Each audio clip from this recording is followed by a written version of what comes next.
ಇವತ್ತೇನಿ BC ರೋಡ್ಗೆ ಚಲೋ ಅನ್ನುವಂಥ ಕರೆಯನ್ನ ಕೊಟ್ಟಿದ್ದಾರೆ. ಶರಣ್ ಪಂಪ್ವೇಲ್ ಅವರನ್ನ ಬಂಧಿಸುವಂತ ಯತ್ನಕ್ಕೆ ಪೊಲೀಸರು ತಡರಾತ್ರಿಯೇ ಮುಂದಾಗಿದ್ರಂತೆ. VHP ಮುಖಂಡ ಶರಣ್ ಪಂಪ್ವೇಲ್ ಅವರನ್ನ ವಶಕ್ಕೆ ಪಡೆಯೋಕೆ ಮುಂದಾಗಿದ್ದಾರೆ. ಮಂಡ್ಯ ಜಿಲ್ಲೆ ಪಾಂಡವಪುರದ RSS ಕಚೇರಿಯಲ್ಲಿ ಯತ್ನ ನಡೆದಿದೆ. ಮಧ್ಯರಾತ್ರಿ ಶರಣ್ ಪಂಪ್ವೇಲ್ ವಶಕ್ಕೆ ಯತ್ನವನ್ನ ಮಾಡಿದ್ದಾರೆ ಪೊಲೀಸರು ಯತ್ನಿಸಿದ ವೇಳೆ ಕಚೇರಿಯಲ್ಲೇ ಇರಲಿಲ್ವಂತೆ ಅವರು. ಅಲ್ಲಿಂದ ಎಸ್ಕೇಪ್ ಆಗಿದ್ದಾರೆ ಅವರೆಲ್ಲೂ ಕೂಡ ಅವ್ರಿಗೆ ಸಿಕ್ಕಿಲ್ಲ. ಮಂಡ್ಯ ಜಿಲ್ಲೆ ಪಾಂಡವಪುರದ RSS ಕಚೇರಿಯಲ್ಲಿ ಪ್ರಯತ್ನವನ್ನ ಪಟ್ಟಿದ್ದಾರೆ. ಅಲ್ಲಿದ್ದಾರೆ ಅನ್ನುವಂಥ ಮಾಹಿತಿ ಆಧಾರದ ಮೇಲೆ ಅವರು ಹೋಗಿದ್ರು, ಬಟ್ ಅವರಲ್ಲಿ ಇರಲಿಲ್ಲ. ಹಾಗಾಗಿ ಪೊಲೀಸರಿಗೆ ಅವರು ಸಿಕ್ಕಿಲ್ಲ. ಕಾರಣ ಇವತ್ತಿನ ಈ BC ರೋಡ್ ಚಲೋ ಏನಿದೆ ಅಲ್ಲಿಗೆ ಯಶಸ್ವಿ ಆಗಬಾರದು ಅನ್ನುವಂಥದ್ದು. ಆ ನಿಟ್ಟಿನಲ್ಲಿ ಅವ್ರನ್ನ ಮುಂಚೆನೇ ವಶಕ್ಕೆ ಪಡೆಯುವಂಥ ಕೆಲಸಕ್ಕೆ ಮುಂದಾಗಿದ್ರು.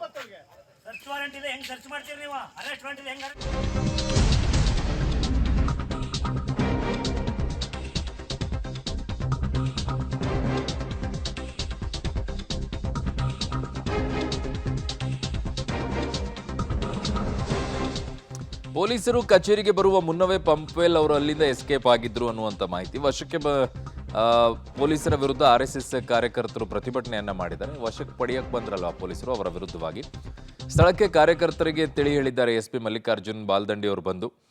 ಕಚೇರಿಯ ಒಳಗೆ ಶೂ ಹಾಕಿ ಪೊಲೀಸರು ಓಡಾಡಿದ್ದಾರೆ ಅಂತ ಆಕ್ರೋಶವನ್ನ ಕಾರ್ಯಕರ್ತರು ಮಾಡಿದ್ದಾರೆ. SP ಕ್ಷಮೆ ಕೇಳಿದ ಬಳಿಕ ಪ್ರತಿಭಟನೆಯನ್ನ ಕಾರ್ಯಕರ್ತರು ಕೈಬಿಟ್ಟಿದ್ದಾರೆ. ನನ್ನ ಸಹೋದ್ಯೋಗಿ ಈಗ ರೋಹಿತ್ ನನ್ನೊಂದಿಗೆ ಸಂಪರ್ಕಕ್ಕೆ ಸಿಗ್ತಾ ಇದ್ದಾರೆ. ರೋಹಿತ್, ಏನಾಯಿತು ಅಂತ ನಿನ್ನೆ ರಾತ್ರಿ ದಿಢೀರ್ ಅಂತ ಬೆಳವಣಿಗೆ ಇದು? ಅರುಣ್, ಏನು ಇವರು ಶರಣ್ ಮತ್ತೆ ಪುನೀತ್ ಇಬ್ಬರನ್ನು ಕೂಡ ಅರೆಸ್ಟ್ ಮಾಡೋಕ್ಕೆ ನಿಟ್ಟಿನಲ್ಲಿ ಪೊಲೀಸರು ಬಂದಿರ್ತಾರೆ. ಅಂದರೆ ಇಬ್ಬರು ಕೂಡ ನಿನ್ನೆ ಪಾಂಡವಪುರದ ಪ್ರವಾಸದಲ್ಲಿರ್ತಾರೆ. ಇದು ಪೂರ್ವ ನಿಯೋಜಿತ ಒಂದು ಸಭೆ ಇರುತ್ತೆ ಪಾಂಡವಪುರದ RSS ಕಚೇರಿಯಲ್ಲಿ. ಆ ನಿಟ್ಟಿನಲ್ಲಿ ಆ ಒಂದು ಕಚೇರಿಗೆ ಬಂದಂಥ ಸಂದರ್ಭದಲ್ಲಿ ನಿನ್ನೆ ಮಧ್ಯಾಹ್ನದಿಂದಲೂ ಕೂಡ ಅವರು ಇರುವಂಥದ್ದು. ಇದಾದ ಬಳಿಕವಾಗಿ ಪುನೀತ್ ಪತ್ತಾರ್ ಅವರು ಒಂದು ಪೋಸ್ಟನ್ನು ಮಾಡಿರ್ತಾರೆ. ಆ ಪೋಸ್ಟ್ನಲ್ಲಿ ನಾವು ಕೂಡ ಬರ್ತೀವಿ, ತಾಕತ್ತಿದ್ರೆ ತಡೀರಿ ನಮ್ಮ ಚಲನ ನಿಟ್ಟಿನಲ್ಲಿ ಒಂದು ಪೋಸ್ಟನ್ನು ಮಂಗಳೂರು ಚಲೋ ವಿಷಯ ಸಂಬಂಧಪಟ್ಟಂತೆ ಹಾಕಿರುವಂಥದ್ದು. ಆ ನಿಟ್ಟಿನಲ್ಲಿ ಯಾವುದೇ ರೀತಿಯ ಅಹಿತಕರ ಘಟನೆ ಜರುಗಬಾರ್ದು ನಿಟ್ಟಿನಲ್ಲಿ ಇವರ ಮುನ್ನೆಚ್ಚರಿಕೆ ಕ್ರಮವಾಗಿ ಬಂಧನ ಮಾಡಬೇಕು ಅಂತ ಅನ್ನೋ ನಿಟ್ಟಿನಲ್ಲಿ ಮಂಡ್ಯದ ಪಾಂಡವಪುರ ಪೊಲೀಸರು ಮಧ್ಯರಾತ್ರಿ ಈ RSS ಕಚೇರಿಗೆ ಹೋಗ್ತಾರೆ. RSS ಕಚೇರಿಗೆ ಹೋದಂಥ ಸಂದರ್ಭದಲ್ಲಿ ಶರಣ್ ಪಂಪ್ವೇಲ್ ರವರು ಪೊಲೀಸರು ಬರೋಕೆ ಮುಂಚೆನೇ ಕೂಡ ಎಸ್ಕೇಪ್ ಆಗಿರುವಂಥದ್ದು. ಆ ವೇಳೆ ಪುನೀತ್ ಪತ್ತಾರ್ ಅವರು ಅಲ್ಲೇ ಇರ್ತಾರೆ. ಆ ಸಂದರ್ಭದಲ್ಲಿ ಅವರನ್ನು ಅರೆಸ್ಟ್ ಮಾಡೋದು ಕೂಡ ಮುಂದಾಗ್ತಾರೆ ಪೊಲೀಸರು.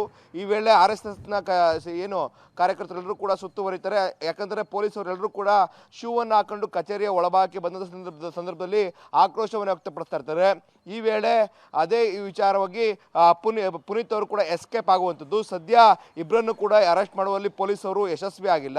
ಇಬ್ಬರು ಕೂಡ ಈಗ ಬಂದಿರುವಂಥ ಮಾಹಿತಿ ಪ್ರಕಾರವಾಗಿ ಮಂಗಳೂರಿಗೆ ತಲುಪಿದ್ದಾರೆ ಅಂತ ಹೇಳಲಾಗ್ತಾ ಇದೆ. ಏನು ಈ ಒಂದು ಚಲೋ ಏನು ಆರಂಭ ಆಗುತ್ತೆ ಆ ಒಂದು ಚಲೋದಲ್ಲಿ ಕೂಡ ಭಾಗವಹಿಸ್ತಾರೆ ಅಂತೇಳಿ ಹೇಳಲಾಗ್ತಾ ಇರುವಂಥದ್ದು. ಈ ಎಲ್ಲ ವಿಚಾರಗಳಾದಂಥ ಸಂದರ್ಭದಲ್ಲಿ RSSನ ಕಾರ್ಯಕರ್ತರು ಪ್ರತಿಭಟನೆ ಮಾಡ್ತಾರೆ. ಸುಮಾರು ಮಧ್ಯರಾತ್ರಿಯವರು ಕೂಡ ಪ್ರತಿಭಟನೆ ಮಾಡುವಂಥದ್ದು. ಬಳಿಕ ಸ್ಥಳಕ್ಕೆ ಬಂದಂಥ SP ಏನು ಎಲ್ಲ ಕಾರ್ಯಕರ್ತರು ಕೂಡ ಮನವೊಲಿಸುವಂಥ ಪ್ರಯತ್ನಗಳನ್ನು ಮಾಡ್ತಾರೆ. ಆದರೆ ಕಾರ್ಯಕರ್ತರು ಹೇಳುವಂಥದ್ದು, ನಮ್ಮ ಕಚೇರಿಗೆ ನಾವನ್ನು ದೇವಸ್ಥಾನ ಅಂತ ತಿಳ್ಕೊಂಡಿದ್ದೀವಿ, ಆ ದೇವಸ್ಥಾನಕ್ಕೆ ಇವರು ಶೂವನ್ನು ಹಾಕೊಂಡ್ಬಂದು ನಮ್ಮ ಭಾವನೆಗೆ ಅಪಮಾನ ಮಾಡಿದೆ ಅಂತೇಳಿ ಕೂಡ ಆಕ್ರೋಶವನ್ನು ವ್ಯಕ್ತಪಡಿಸುವಂಥದ್ದು. ಈ ವೇಳೆ SP ಅವರು ನಿಮ್ಮ ಭಾವನೆಗೆ ಧಕ್ಕೆ ಆದರೆ ನಮಗೆ ಕ್ಷಮೆ ಇರಲಿ ಅಂತೇಳಿ ಕೂಡ ಕೇಳ್ತಾರೆ. ಇದಾದ ಬಳಿಕವಾಗಿ ಪ್ರತಿಭಟನೆ ಕೈ ಬಿಡುವಂಥದ್ದು. ಅರುಣ್. ರೋಹಿತ್, ನಿಮ್ಮೆಲ್ಲ ಮಾಹಿತಿಗೆ ಧನ್ಯವಾದಗಳು.